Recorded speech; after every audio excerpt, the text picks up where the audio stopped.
is original when he speaks the truth that has always been known to all good men. Beau Biden was an original. He was a good man, a man of character, a man who loved deeply and was loved in return. Your Eminences, Your Excellencies, General Odierno, distinguished guests, to Hallie, Natalie, and Hunter, to Hunter, Kathleen, Ashley, Howard, the rest of Beau's beautiful family, friends, colleagues, to Jill and to Joe. We are here to grieve with you, but more importantly, we are here because we love you. Without love, life can be cold and it can be cruel. Sometimes cruelty is deliberate. The action of bullies or bigots, or the inaction of those indifferent to another's pain. But often, cruelty is simply born of life, a matter of fate or God's will, beyond our mortal powers to comprehend. To suffer such faceless, seemingly random cruelty can harden the softest hearts or shrink the sturdiest. It can make one mean or bitter or full of self-pity. Or, to paraphrase an old proverb, it can make you beg for a lighter burden. But if you're strong enough, it can also make you ask God for broader shoulders. Shoulders broad enough to bear not only your own burdens, but the burdens of others. Shoulders broad enough to shield those who need shelter the most. To know Beau Biden is to know which choice he made in his life. To know Joe and the rest of the Biden family is to understand why Beau lived the life he did. For Beau, a cruel twist of fate came early. The car accident that took his mom and his sister and confined Beau and Hunter, then still toddlers, to hospital beds at Christmas time. But Beau was a Biden, and he learned early the Biden family rule.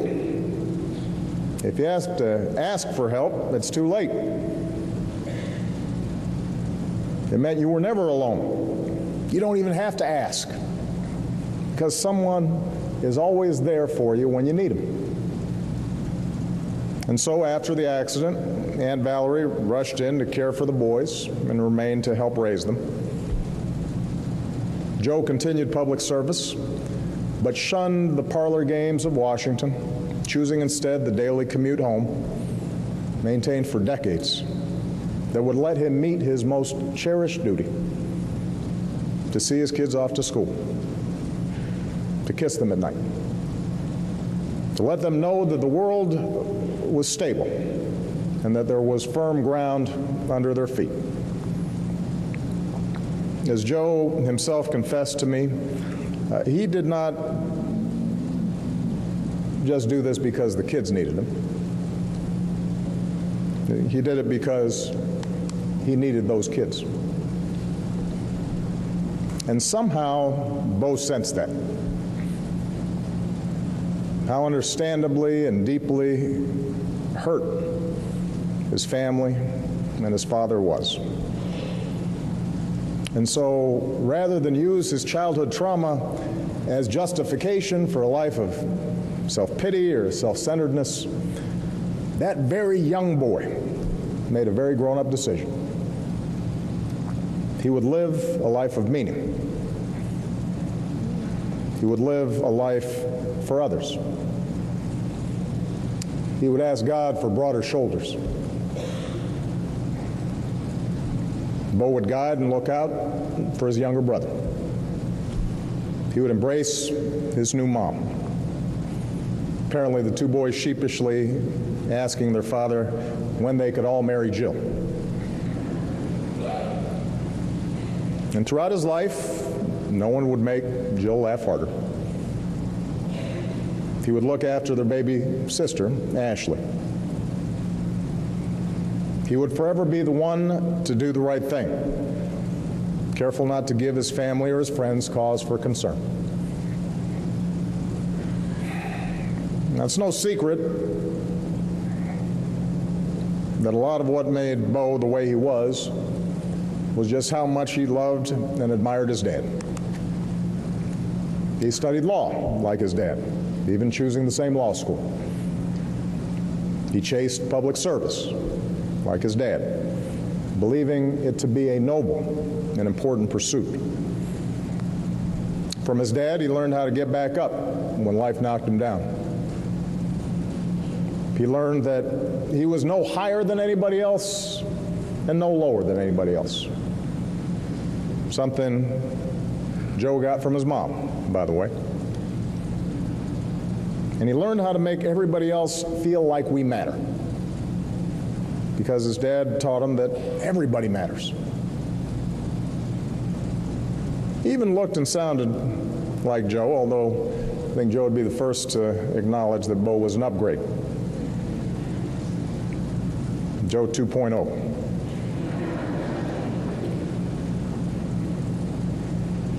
But as much as Beau reminded folks of Joe, he was very much his own man. He was an original. Here was a sign of an incredible family who brushed away the possibility of privilege for the harder, better reward of earning his own way. Here was a soldier who dodged glory and exuded true humility. A prosecutor who defended the defenseless. The rare politician who collected more fans than foes. And the rare public figure who prioritized his private life above all else. Beau didn't cut corners. He turned down an appointment to be Delaware's Attorney General so he could win it fair and square. When the field was clear for him to run for the Senate, he chose to finish his job as AG instead. He didn't do these things to gain favor with a cynical public. It's just who he was. You know, in his 20s, he and a friend were stopped for speeding outside Scranton. And the officer recognized the name on the license, and because he was a fan of Joe's work with law enforcement, he wanted to let Beau off with a warning. But Beau made him write that ticket. Beau didn't trade on his name. After 9/11, he joined the National Guard. He felt it was his obligation, part of what those broader shoulders are for. He did his duty to his country and deployed to Iraq. And General Odierno eloquently spoke to Major Biden's service. What I can tell you is when he was loading up to ship out at Dover, there was a lot of press that wanted to interview him. Beau refused. He was just another soldier. I saw him when I visited Iraq. He conducted him the same way. His deployment was hard on Hallie and the kids, like it was for so many families over the last 14 years. It was hard on Joe, hard on Jill. That's partly why Jill threw herself into her work with military families with so much intensity.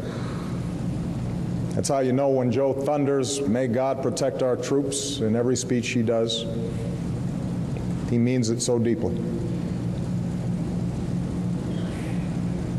Now, like his father, Beau did not have a mean bone in his body. The cruelty he'd endured in his life didn't make him hard, it made him compassionate, empathetic. But it did make him abhor bullies. Beau's grandfather, Jo's father, believed that the most egregious sin was to abuse your power to inflict pain on another. So Beau squared his broad shoulders to protect people from that kind of abuse. He fought for homeowners who were cheated, seniors who were scammed. He even went after bullying itself. He set up a child predator task force, convicted more than 200 of those who targeted vulnerable children. And in all this, he did it in a way that was alive to the suffering of others, bringing in experts to help spare both the children and their parents further trauma. That's who Beau was. Someone who cared. Someone who charmed you and disarmed you and put you at ease. When he'd have to attend a fancy fundraiser with people who took themselves way too seriously, he'd walk over to you and whisper something wildly inappropriate in your ear. The son of a senator, a major in the Army, the most popular elected official in Delaware. I'm sorry, Joe. But he was not above dancing in nothing but a sombrero and shorts at Thanksgiving. It would shake loose a laugh from the people he loved. And through it all, he was the consummate public servant. A notebook in his back pocket at all times, so he could write down the problems of everyone he met and go back to the office to get them fixed. Because he was a Biden, the titles that come with family, husband, father, son, brother, uncle, those were the ones Beau valued above any other. This was a man who, at the Democratic National Convention, didn't spend all his time in back rooms with donors or glad-handing. Instead, he rode the escalators in the arena with his son, up and down, again and again, knowing, just like Joe had learned, what ultimately mattered in life.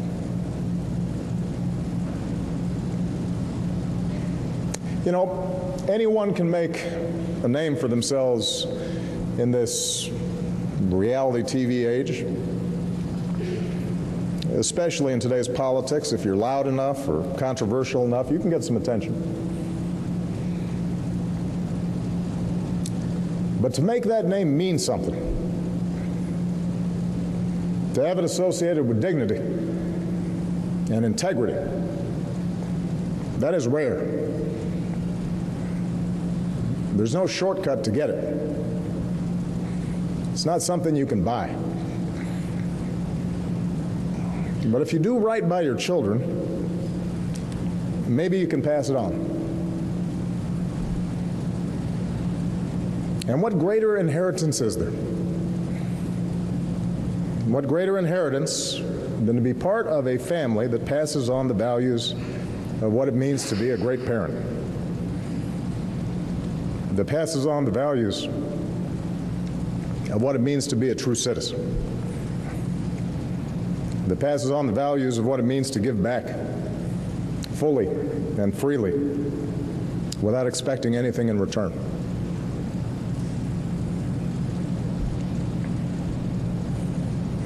That's what our country was built on. Men like Beau. That's who built it. Families like this. We don't have kings or queens or lords. We don't have to be born into money to have an impact. We don't have to step on one another to be successful. We have this remarkable privilege of being able to earn what we get out of life, with the knowledge that we are no higher than anybody else or lower than anybody else. We know this not just because it is in our founding documents, but because families like the Bidens have made it so. Because people like Beau have made it so.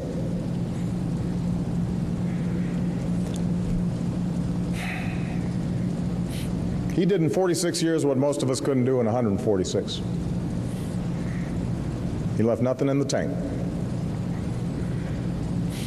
He was a man who led a life where the means were as important as the ends.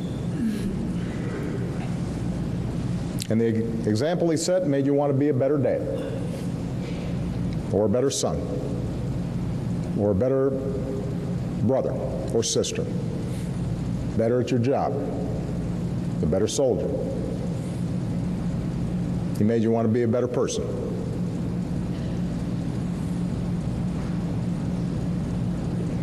Isn't that finally the measure of a man?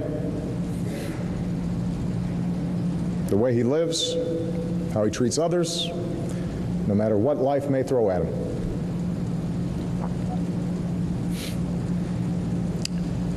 We do not know how long we've got here. We don't know when fate will intervene. We cannot discern God's plan. What we do know is that with every minute that we've got, we can live our lives in a way that takes nothing for granted. We can love deeply. We can help people who need help. We can teach our children what matters and pass on empathy and compassion and selflessness. We can teach them to have broad shoulders.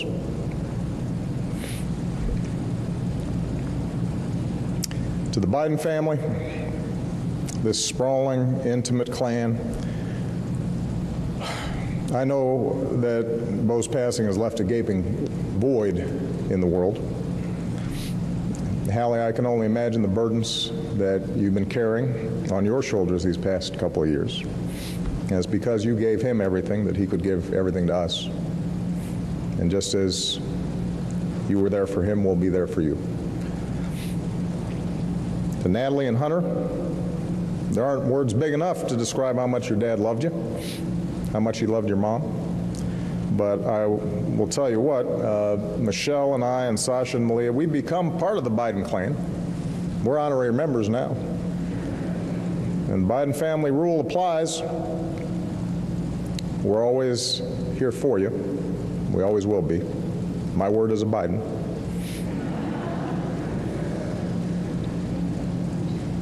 To Joe and Jill, just like everybody else here, Michelle and I thank God you are in our lives.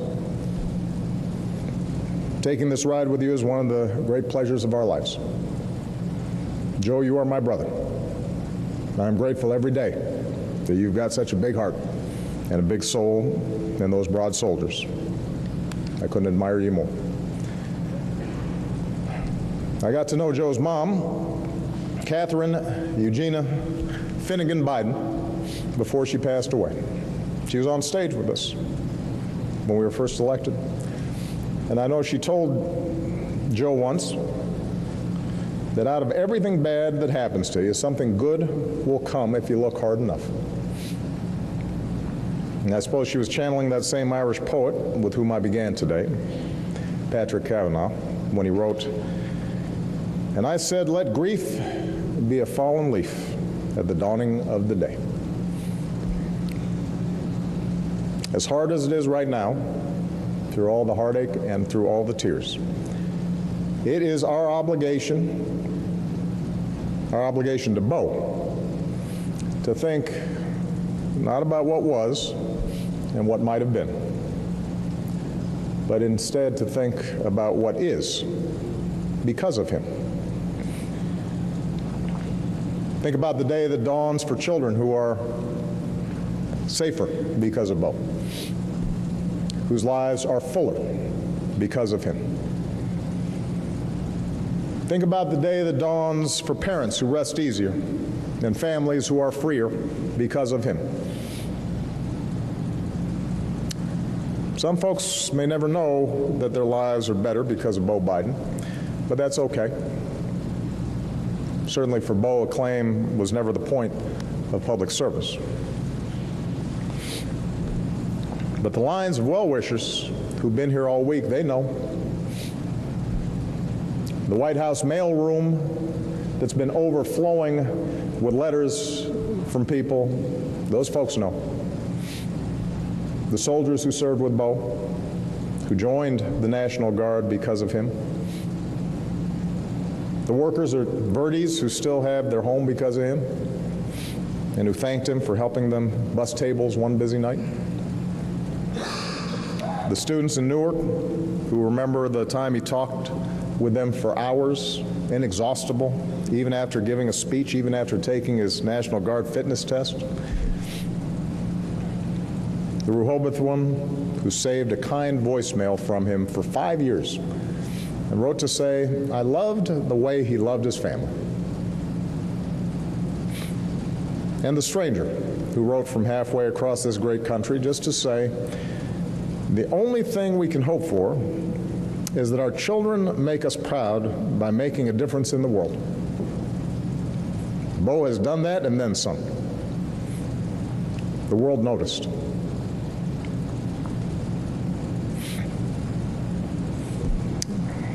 Jill, Joe, Hallie, Hunter and Natalie. The world noticed. They noticed. They felt it, his presence. And Beau lives on in the lives of others. And isn't that the whole point of our time here? To make this country we love fairer and more just. Not just for Natalie and Hunter or Naomi or Finnegan or Maisie or Malia or Sasha, but for every child. Isn't that what this amazing journey we've been on is all about? To make life better for the next generation. Beau figured that out so early in life. What an inheritance Beau left us. What an example he set. To our great good fortune in our youth, our hearts were touched with fire, said Oliver Wendell Holmes, Jr. But above all, we have learned that whether a man accepts from fortune her spade and will look downward and dig, or from aspiration her axe and cord and will scale the ice, the one and only success which it is his to command is to bring to his work a mighty heart. Beau Biden brought to his work a mighty heart. He brought to his family a mighty heart. What a good man. What an original. May God bless his memory and the lives of all he touched.